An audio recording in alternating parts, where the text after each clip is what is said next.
성부와 성자와 성령의 이름으로 아멘. 은총이 가득하신 마리아님 기뻐하소서.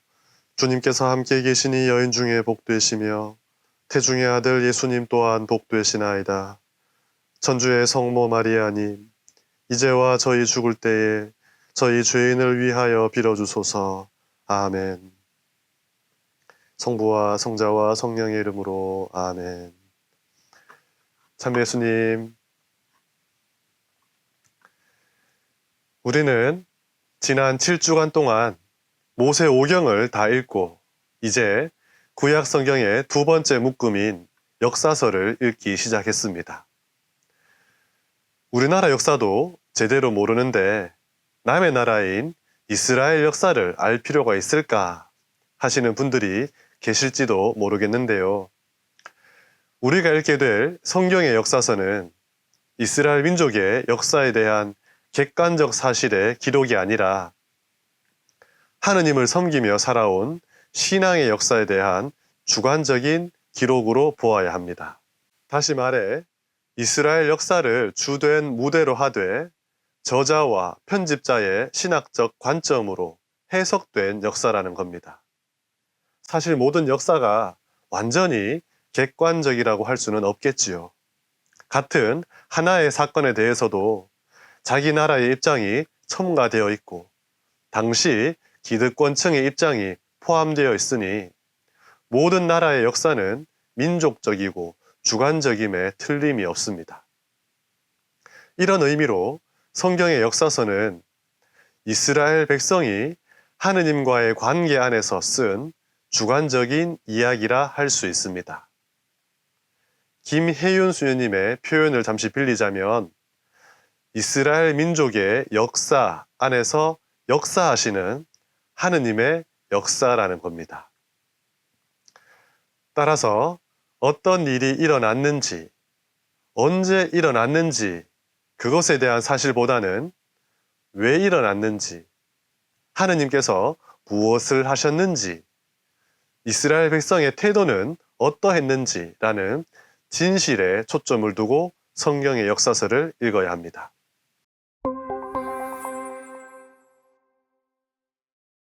성경의 역사서는 크게 세 가지로 구분해 볼 수 있는데요. 신명기의 신학적 사상을 중심으로 하는 신명기계 역사서와 역대기의 관점으로 쓰여진 역대기계 역사서, 그리고 역사의 무대를 배경으로 하고 있지만 특정한 인물을 통해 교훈을 주기 위해 쓰여진 후기 역사서입니다. 신명기계 역사서에서는 여호수아기, 판관기, 사무엘기, 상권, 하권, 열왕기, 상권, 하권이 포함되고 역대기계 역사서에는 역대기, 상권과 하권, 에즈라기, 느헤미야기가 포함되며 후기 역사서에는 룻기, 토빗기, 유딧기, 에스테르기, 마카베오기, 상권과 하권이 속해 있습니다.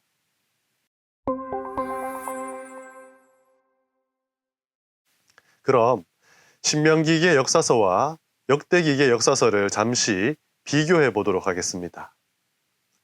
먼저 역사를 바라보는 시야가 다릅니다. 신명기계 역사서는 역사의 시작을 모세의 죽음 뒤, 그러니까 신명기가 끝난 여호수아기부터 시작합니다. 하느님 약속인 가나안 땅을 차지하는 것에서 출발하여 땅을 빼앗기는 유배까지의 역사를 기술합니다. 반면 역대기계 역사서는 역사의 시작을 창조 때로 규정합니다.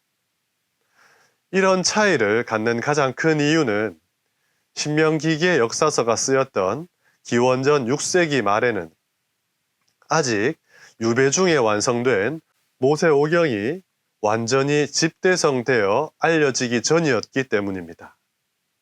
한편 역대기계 역사서는 신명기계 역사서는 물론 모세오경이 이미 알려진 귀환 이후에 쓰였기 때문에 이스라엘 역사의 범위를 훨씬 넓게 정할 수가 있었습니다.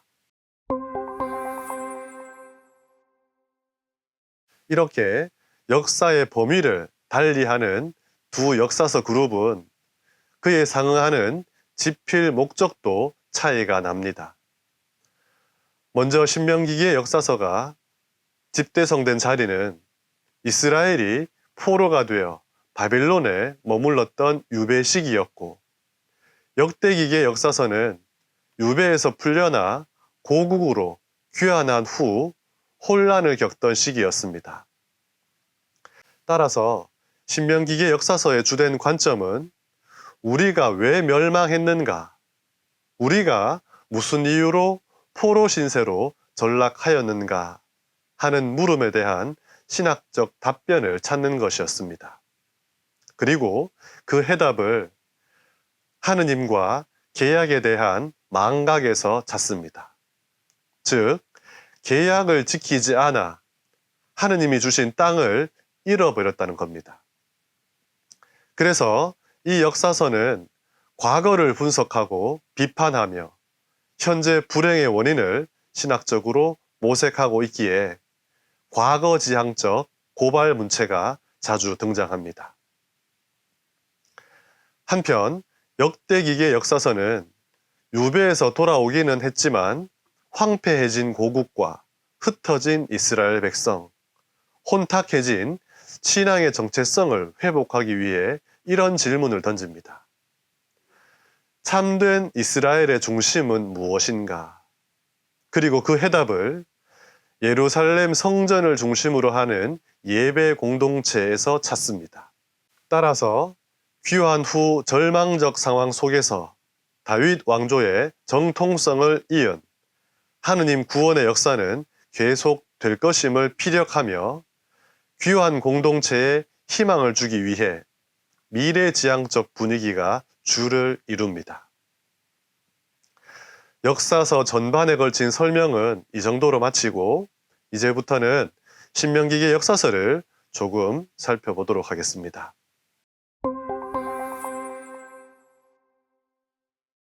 여호수아기부터 열왕기까지의 성경을 신명기의 역사서라고 부르는 것은 신명기의 신학 사상을 관점으로 하나의 역사서 그룹을 이루고 있기 때문입니다. 그래서 학자들 사이에 신명기를 모세오경의 결론으로 보는가 하면 신명기의 역사서의 서론으로 보는 견해도 있습니다. 그럼 이 신명기적 관점이란 무엇일까요? 바로 신하의 계약과 모세의 율법입니다. 그러니 각각의 역사서에서 중점적으로 보도하는 영웅들의 승리 이야기는 신명기에서 제시한 계약과 율법에 성실했기에 주어진 축복이라는 관점으로 이해가 됩니다. 한편 땅을 상실한 비극적 사건은 계약과 율법에 불성실했기 때문에 주어진 심판으로 이해됩니다. 그리고 이 심판의 주된 고발 대상은 바로 왕정이었습니다. 오직 하느님만이 임금이신 신정 정치를 이상으로 삼으며 하느님의 대리자로 사람을 뽑아 왕으로 세웠으나 그들은 스스로 임금 노릇을 하려 했기에 유배의 참극이 도래할 수밖에 없었다고 설명하는 겁니다. 이런 신명기의 역사서 전체의 구성을 살펴보면 다음과 같습니다. 먼저 핵심 사상인 계약과 율법의 내용을 담고 있는 신명기를 이 역사서의 서론이라고 가정해 봅시다. 순차적으로 여호수아의 인도로 가나안 땅을 정복하고 정착하는 과정에서 아직 왕정이 도입되기 전 이스라엘 백성들을 구원으로 이끌었던 판관들이 소개됩니다. 그리고 사울 임금을 시작으로 왕정의 출발과 하느님 복이 최고조에 이르는 다윗 왕조에 대해 서술하는 사무엘기가 나오고 다윗의 왕권을 이어받은 솔로몬의 활동과 통일 왕국의 분단 및 멸망에 관한 이야기가 열왕기에 담겨 있습니다. 이렇게 바빌론 유배가 끝날 무렵인 기원전 6세기 중반 이후 신명기와 예레미야 예언자의 활동을 이어받은 신명기계 학파가 모세 시대부터 자신들이 살던 기원전 550년경까지의 이스라엘 백성의 역사를 한데 묶어 정리한 것이 신명기계 역사서입니다. 그 안에는 한 분이신 하느님과 하느님의 백성, 그들을 하나로 묶어주는 계약과 율법, 그로써 주어지는 축복인 땅이라는 주제가 관통하고 있습니다. 그럼 지금부터 한 주간 여러분이 읽어오신 신명기 계 역사서의 첫 번째 책, 여호수아기에 대해 알아보겠습니다. 여호수아기는 등장인물의 주인공 이름을 따서 붙여진 성경의 제목입니다.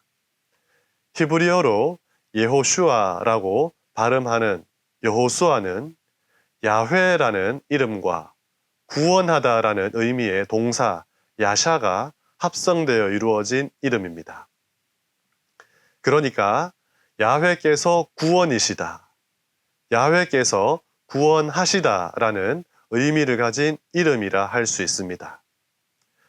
그리스어 성경인 70인역에서는 히브리 이름을 그대로 음력하여 예수스라는 제목을 사용하고 우리말 성경 역시 여호수아기라고 합니다. 탈무드의 유다인 전승에 따르면 여호수아가 썼다고 하지만 24장에 여호수아의 죽음에 대한 기사가 나오고 여호수아가 지시하여 세워진 기념물이 오늘날까지 거기에 있다는 구절로 보아 여호수아가 쓴 것이 아니라 오랜 시간에 걸쳐 형성된 여러 전승을 누군가가 체계적으로 기술하였다는 것을 알 수 있습니다. 이렇게 체계적으로 편집한 사람을 우리는 신명기계 학파라고 부릅니다.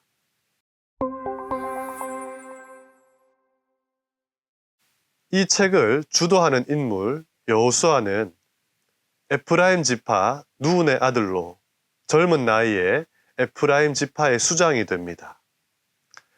성경에서는 모세가 십계명을 받기 위하여 시나이 산에 오를 때 동행했던 인물, 모세가 돌아왔을 때 장막을 떠나지 않고 천막을 지킬 정도로 하느님에 대한 신앙을 보여주던 인물, 모세가 가나안에 12 정탐꾼을 보낼 때 칼렙과 함께 정탐을 마무리하고 돌아와서는 그 결과를 긍정적으로 보도한 신앙의 사람으로 이미 여러 차례 등장했었습니다.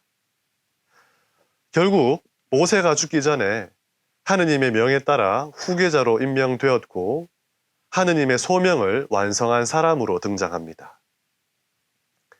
정리하자면 여호수아는 광야의 여정에서 모세의 고독과 갈등을 가까이에서 목격하고 간접적으로 체험하며 지도자의 자질을 갖춘 사람으로 모세와 비슷하게 하느님의 소명을 수행하는 인물로 주목받습니다.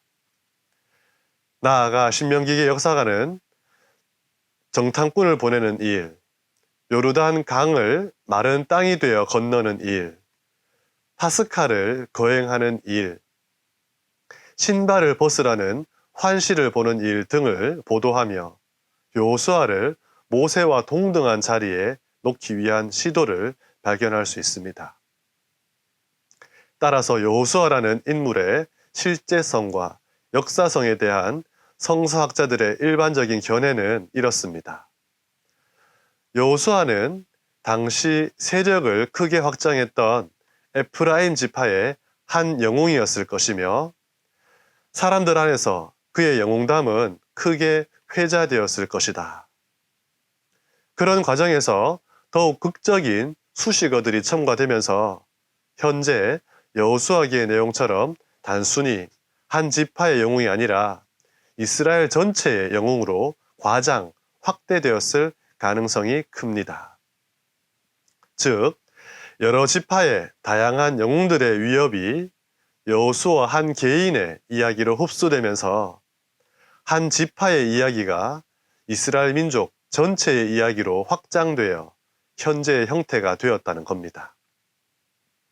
어찌 되었건 여호수아를 통해 땅에 관한 하느님의 약속이 성취됩니다. 여호수아기는 전체를 세 부분으로 나눌 수가 있습니다. 먼저 가나안 땅을 정복하는 전반부와 정복한 땅을 지파별로 분배하는 후반부로 크게 나누어지고, 부록으로 여호수아의 송별사가 맺은 말로 나옵니다. 그럼 각 부분별로 내용을 살펴보겠습니다.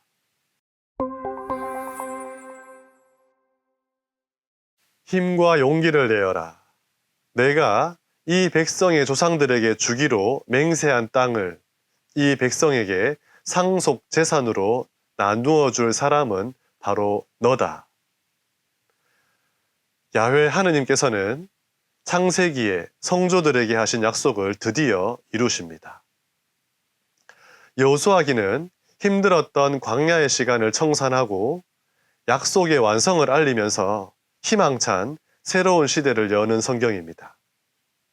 이제 하느님께서 당신의 자비로 땅을 선사하셨으니 이스라엘에게는 이 땅을 지키며 가꾸어 가야 할 과제가 새롭게 주어집니다.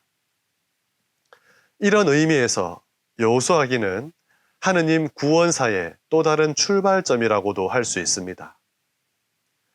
2장에서는 가나안 땅의 정복을 시작하기 위해 여호수아가 예리코에 정탐대를 보내고 그들은 이방인 여인 라합의 환대를 받고 그녀의 도움으로 생명을 지킵니다. 그리고 3장에서는 이스라엘 백성이 요르단 강을 건너는 이야기가 나옵니다. 여호수아는 또 사제들에게 말하였다. 계약 궤를 메고 백성 앞에 서서 나아가라. 그러자 그들은 계약 궤를 모시고 백성 앞에 서서 나아갔다. 드디어 궤를 맨 이들이 요르단에 다다랐다. 수학기 내내 강 언덕까지 물이 차 있었는데 궤를 맨 사제들이 요르단 강 물가에 발을 담그자 위에서 내려오던 물이 멈추어 섰다. 온 이스라엘이 마른 땅을 밟고 건너서 마침내 온 결회가 다 건너간 것이다. 요르단 강은 광야의 생활과 약속의 땅을 가로막고 있었습니다. 이 강을 통과해야 하느님 백성은 가나안에 가서 뿌리를 내릴 수 있습니다. 광야 생활을 마치고 약속의 땅에서 새로운 삶을 살아간다는 의미를 생각할 때 마치 노예의 삶을 뒤로 하고 가나안을 향해 갈대 바다를 마른 발로 건넜던 탈출기의 원체험이 떠오릅니다. 하지만 그때와 다른 것은 모든 것이 계약의 궤를 메고 있는 사제들에게 집중되고 있습니다. 또한 이 모든 것을 후대가 기억할 수 있도록 요르단 강에서 12개의 돌을 가져와 기념비를 세웁니다. 아마도 광야에서 태어나고 자란 2세대는 지금까지 어른들에게 들어왔던 파스카 체험을 본인들이 직접 체험하며 하느님의 구원 업적을 찬양했을 것이고, 부모님들이 그랬던 것처럼 후손들에게 오늘 겪은 일을 이야기해 주었을 겁니다. 이것이 바로 최고의 유산입니다. 여러분은 자녀들에게, 나아가 후손들에게 무엇을 남겨주려 하십니까? 이제 그동안 광야 시대에 할례를 받지 못한 이스라엘인들은 길갈에서 할례를 받고 약속의 땅에서 처음으로 파스카 축제를 지냅니다. 5장 12절에서 더 이상은 만나가 내리지 않았다. 그들은 그 해에 가나안 땅에서 난 것을 먹었다. 라는 말은 만나가 내리던 광야 생활이 끝나고 가나안 생활이 본격적으로 시작되었음을 의미하며, 이는 동시에 유목 생활이 농경 정착 생활로 바뀌었다는 삶의 방식의 변화를 의미하기도 합니다. 이어서 6장에서는 가나안 정복의 교두보인 예리코를 함락하는 이야기가 나옵니다. 너희 군사들은 모두 저 성읍 둘레를 하루에 한 번 돌아라. 그렇게 엿새 동안 하는데 사제 7명이 저마다 순양 뿔나팔을 하나씩 들고 궤 앞에 서라. 이튿날에는 사제들이 뿔나팔을 부는 가운데 저 성읍을 7번 돌아라. 순양 뿔 소리가 길게 울려 그 나팔 소리를 듣게 되거든 온 백성은 큰 함성을 질러라. 그러면 성벽이 무너져 내릴 것이다. 주님의 궤와 함께 행진하는 이런 모습은 전장에 나가는 전투 대형이라기보다는 종교적, 전례적 행렬에 가깝습니다. 그 결과 성벽이 무너져 내렸다고 합니다. 창과 칼이 아니라 하느님에 대한 믿음을 무기 삼고 말씀대로 행했을 때 성벽은 무너지고 성을 점령한다는 것을 체험하게 됩니다. 정말 하느님 말씀대로 해도 될까? 어쩌면 신앙인으로 살아가는 우리에게 가장 크고 빈번한 유혹, 바로 전적인 신뢰를 두지 못하게 만드는 불신, 의심입니다. 하느님의 말씀은 세상과 너무나 동떨어져 있어 보이고 복음의 가르침은 마치 나를 바보로 만드는 것 같을 때가 있습니다. 정말 하느님 말씀대로 살다가는 세상으로부터 도태되고 혼자 외톨이가 되거나 남들에게 이용만 당하다가 사라져 버릴 것만 같습니다. 이런 우리에게 뿔나팔과 함성만으로 무너뜨린 예리고 성벽은 어쩌면 우리의 믿음을 가로막고 있는 유혹과 불신이 아닐까요? 하느님에 대한 전적인 신뢰가 없을 때 어떤 결과를 초래하는지 아이성에서 하느님의 명령을 거스른 악한의 탐욕으로 말미암아 패배하는 모습도 우리에게 귀감이 됩니다. 결국 악한을 벌한 후에 아이성을 정복하고 에발산과 그리짐산에 제단을 세워 율법을 낭독합니다. 하느님 말씀에 전적으로 순종할 때와 불신으로 거부할 때의 결과가 어떤지를 가나안 땅에 들어가면서부터 확실히 알려줍니다. 이어서 기브온 민족은 이민족 집단이지만 이스라엘 공동체와 평화조약을 맺었고 두려움을 느낀 반이스라엘 연합 세력이 형성되어 전투가 벌어졌습니다. 그 결과는 어떠했습니까? 이렇게 여호수아는 이 모든 임금과 그들의 땅을 단 한 번에 점령하였다. 주 이스라엘의 하느님께서 이스라엘을 위하여 싸워주셨기 때문이다. 북부 팔레스티나의 하초르 정복에 이어 12장에서는 전반부를 마치며 이스라엘이 정복한 지방들을 종합적으로 소개하며 정복된 나라의 임금들의 목록이 소개됩니다.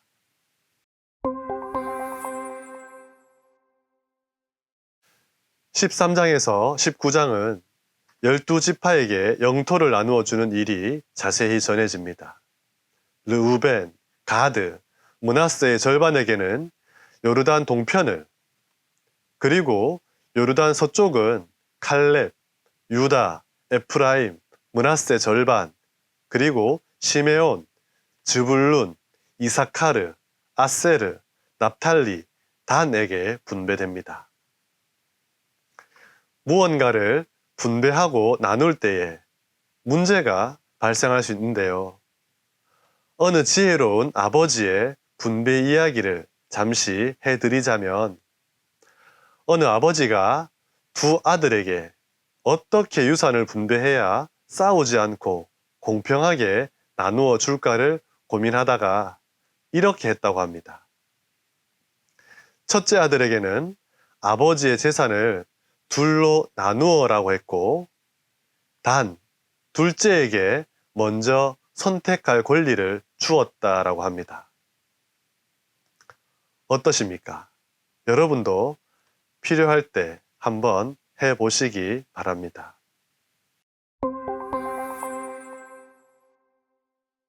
20장에는 도피 성읍 제도가 나옵니다.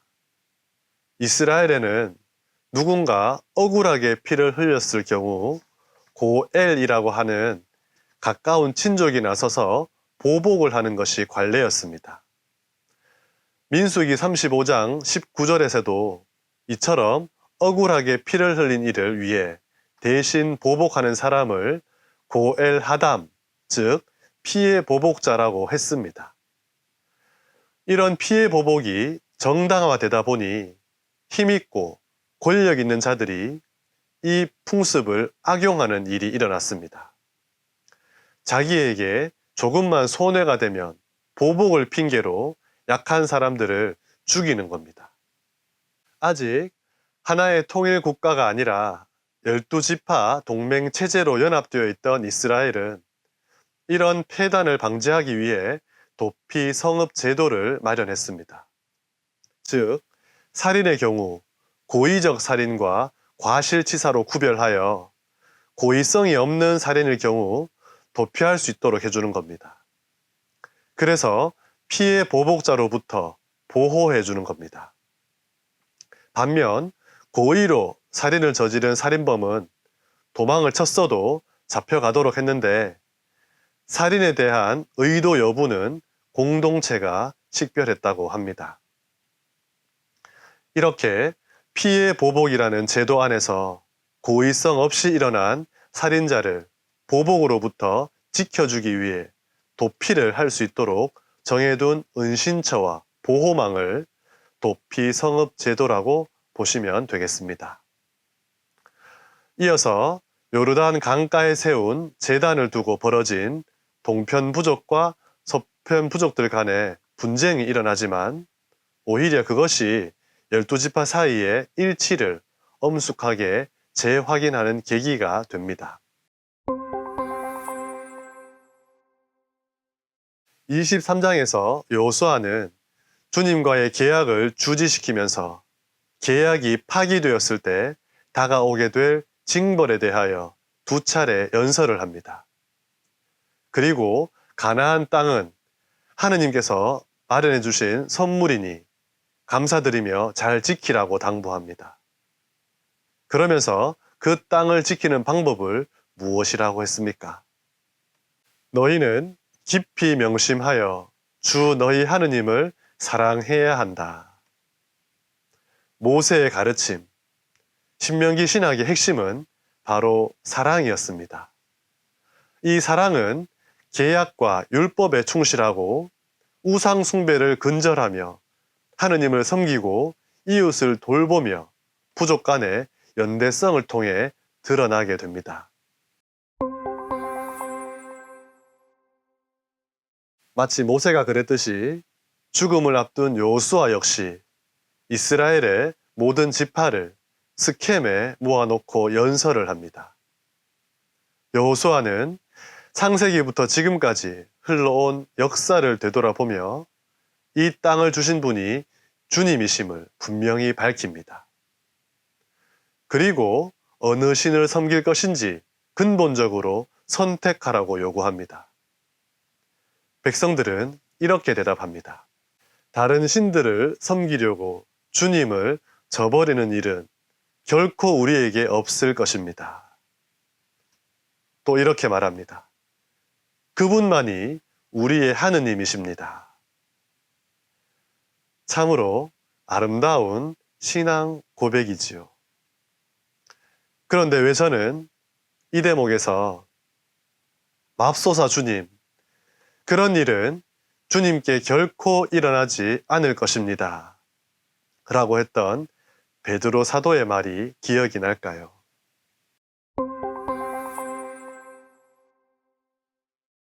여호수아도 죽고 난 다음 주님의 종이라는 칭호를 받습니다. 모세나 다윗처럼 끝까지 하느님의 길을 걸으며 그분께 충성한 극소수의 사람에게 주어지는 귀한 이름입니다. 여호수아가 죽음으로써 이집트를 탈출한 세대는 모두 사라집니다. 약속의 땅에서 새로운 삶을 시작하는 이스라엘은 과연 어떤 길을 걷게 될까요? 땅의 분배라는 여호수아기의 후반부는 땅을 차지하여라 했던 1장의 결과로 드러나고 백성들이 신앙을 고백하는 여호수아의 연설로 마무리가 됩니다. 그러니 여호수아기의 중심 주제는 땅의 차지와 분배임을 우리는 알 수 있습니다.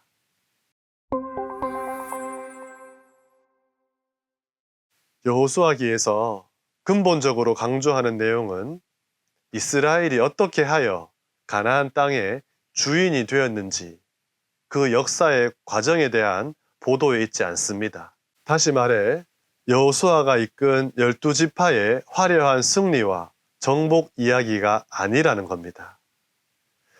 그 속에 내재해 있는 참된 의미는 이 땅의 진정한 주인, 정복의 참된 주인공, 그리고 역사의 주인은 바로 하느님이시라는 겁니다. 이스라엘 백성은 그저 이것만 기억하면 됩니다.